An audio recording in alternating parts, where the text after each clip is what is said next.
कारवाई मी करेन. ट्विट केलं आहे आणि याची कल्पना मी जाहीरपणाने आपल्याला देतो आहे की माझ्या व्हॉट्सअपवरती आणि माझ्या SMS-वरती मला अत्यंत गलिच्छ शब्दात शिव्या देण्यात आलेल्या आहेत. मला मारण्याची धमकी देण्यात आली होती आणि आज सभागृहाच्या बाहेर काही गुंड ठेवण्यात आले होते. ते गुंड माझ्यावर हल्ला करण्याच्या तयारीत होते, पण मी चुकून त्यांच्या नजरेआड बाहेर निघून गेलो आणि त्यांनी माझ्या कार्यकर्त्यावर हल्ला केला. अध्यक्षमध्ये काय चालू आहे? काय चालू आहे?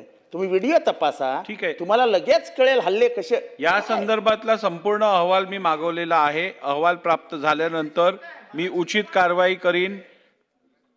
मला जीवे मारण्याची धमकी आहे. मी तुमच्या मी या नावाने ट्विट संदर्भातला केलंय. संपूर्ण अहवाल मागितलेला आहे. माझ्या जीवे मारण्याच्या धमकीचं काय? या सभागृहातील आणि विधिमंडळातील सदस्यांच्या सुरक्षतेची या परिसरातली जबाबदारी माझी आहे आणि त्या संदर्भात उचित कारवाई मी करेन. करून घेऊ. मला अरेस्ट करा म्हणून या संदर्भात उचित कारवाई केली जाईल. अध्यक्ष महोदय गांभीर्याने घ्या. उद्या जीव अगदी जायचा. गांभीर्याने तुमच्या काही अध्यक्ष काळजी महोदय करू जीव नका. जायचा आमचा. काही अहो, काळजी करू गुंड नका. बाहेरून उभे करतात. आवाज गुंड असतात साहेब, या बसमध्ये. संदर्भात कोणालाही स्पेअर केलं जाणार नाही.